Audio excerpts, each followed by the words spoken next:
การย้ายดินจากหนองปุกเนาะนี่ไปเทมอยู่สะวัดภูสะสะมี2 จุดได้พระเจ้าสิได้ไปคูวัดยกนี่ไปเทมไว้วัดบ้านสะแล้วก็ไปเทมแล้วป่าซะหนองไวโทนึงการมณฑลดานแห่งหมู่บ้านโครงการของหมู่บ้านภูซานี่นะแต่ขอมาได้คือนายกองค์มีอยู่ได้ขอมาให้การเมืองบ้านภูซาเจ้าตีมาพันคนสูงป่าเข้าผู้ได้ป่าเข้าผู้ได้เลยขอโครงการเอาดินนี้ใส่เป็นครูนี่นะมัน6 ล้อนี่เป็นตรงมือคู่มือเหลียววัดบ้านสะ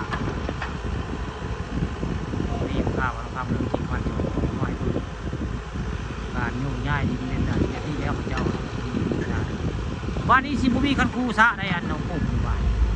มีน้องย่างเดียวน้องกำนาแม่เดียวเนาะ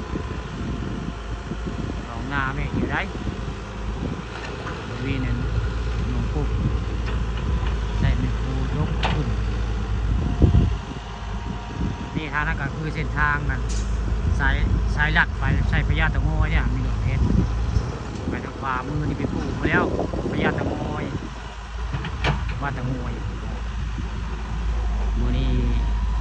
มีการเอาดินย้ายได้ย้ายครูซะน้องพุ่งบ้านพวกศาสตร์ตำบลนาตาลไปทมซาบ้านพวกศาสตร์ตำบลนาตาลกันแล้วก็ทมปราสาทหนองควายโทอีกมุมนึงวิ่งทมโบราณน้องปราสาทหนองควายโทพื้นที่โบราณบันไดม่องทมลายคือซีเมนต์ซะบ้านพวกศาสตร์นี่แล้วเททมลายเพราะซะมันลึกมันกว้างของมันเองทมแล้วบ้านชนีมีพื้นที่วัดวาอารามมองคนมาหันมานี่เห็นยังมีงานก็สบายมันกว้างพื้นที่กว้างเนาะอันนี้ยกให้ซากกว้างก็มันบ่มีประโยชน์อย่างเนาะแค่ขายปลาก็ไม่ได้ขายปลาเอาง่ายพอดีมันจีดินซื้อบ้านนี้อันนี้มาทุบบ้านนี่ดินนมซากนะฮะให้มันเรือน้อยที่สุดซากก็ได้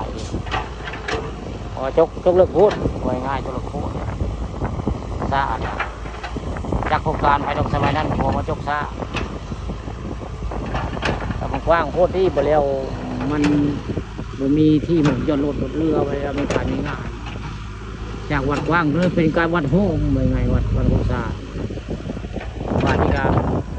วัดดินเป็นโฮมแล้วก็กว้างเก่าเนาะวัดมาสร้างนะ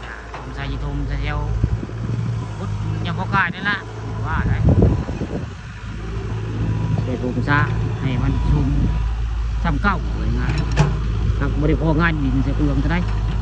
ตอนจกเสียวันใดบริวารทุนที่มันนานพออยากไปกู้เนี่ยจกดินไปถูกซะวันพบซะตำบลด่านอำเภอตะโงยลงปราสาทหลวงไฟโทโครงการของอบตหน้าต่างเพิ่นขอมาโดยนายกองค์อยู่